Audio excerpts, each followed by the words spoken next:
Go. Hi, Amboy, Susan. Wow, congratulations! 25th anniversary, wedding anniversary. Amboy, I'm really very proud of you. In spite of everything, mga trials, at anuman na dumating sa inyo, you still have faith in God, and you know, still hold it's, with each other. you're still united with each other, and I really proud of you, and also to my sister-in-law, Susan. Thank you very much too, na kahit anong mga trials na dumating man sa buhay ninyo, na gampanan pa rin ninyo ang mga ano ni Lord.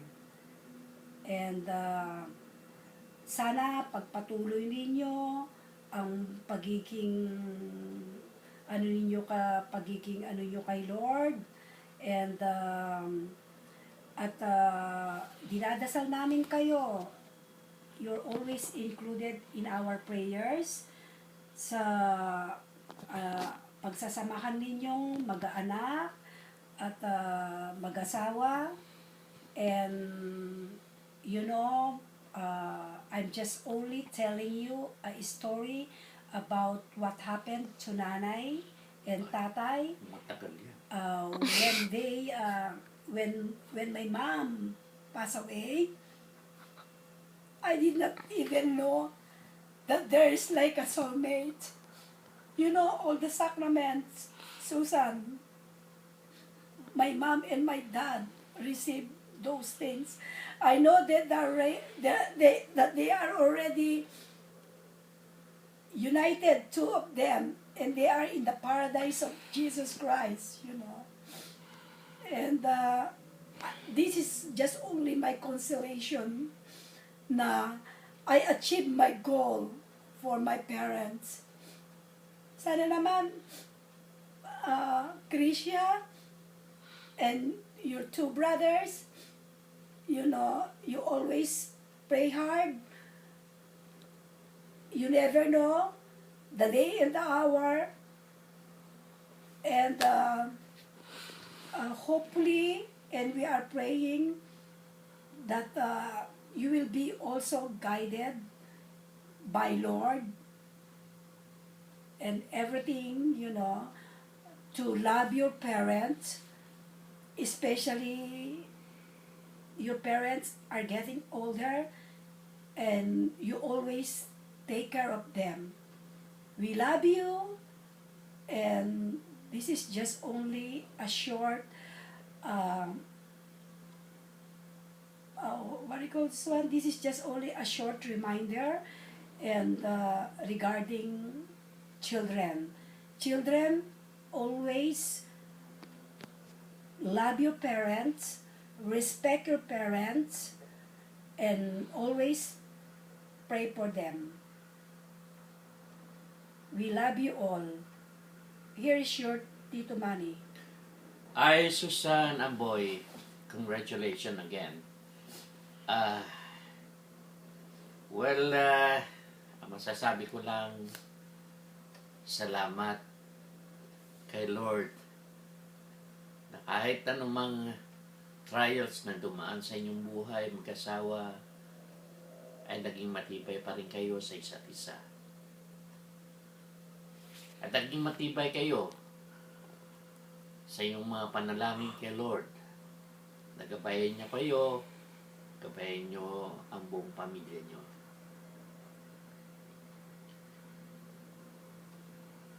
At uli, salamat sa lahat naman sa Panginoon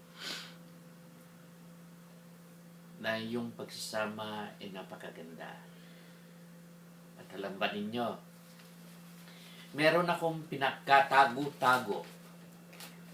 Siguro ay hindi ko alam kung meron pa kayong kopya nito. For how many years? For how many years?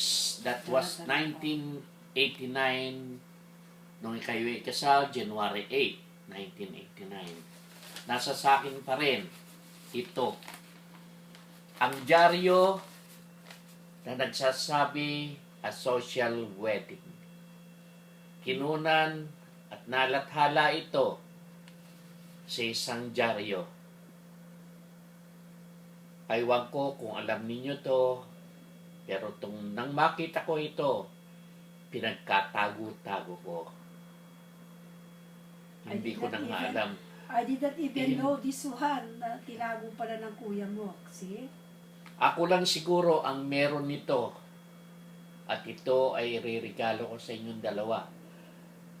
Ilalagay ko muna, ikwadro ko ito upang maging isang siguro isang napakalaking alaala na kayo ay kasal Pinagbuklod ni Lord. at kayo ay pinagbuklod ni Lord. Narito siya, narito ang lahat. You will be only separated, ang boy and Susan, pagka dumating ng pagkakataon na kayo'y kukunin na ni Lord.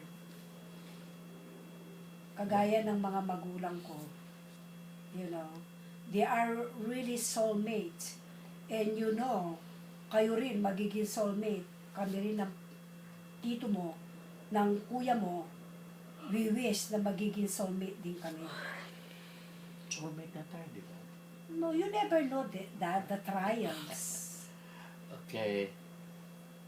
So, again, we wish you all the best, the luck and the word. We love you. Actually, we miss you, Dading. Maybe, hopefully, Susan, Yeah, by next year, we will see you. we okay? will see you.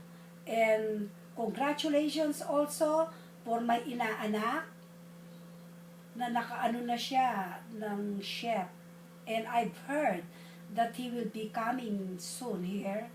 And please tell us in advance so that you know we can be with him and and see him soon. So, but hopefully by next year of 2015 we will be going home to visit Mama, Papa, Tita Leonor, and also Uncle Jesus. Say hi and regards to your dad.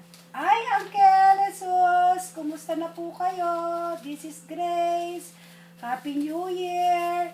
And we really miss you. But, you know, I just only don't have time to call you because what had happened to my mom. It's just like, you know, I was so busy taking care of my mom.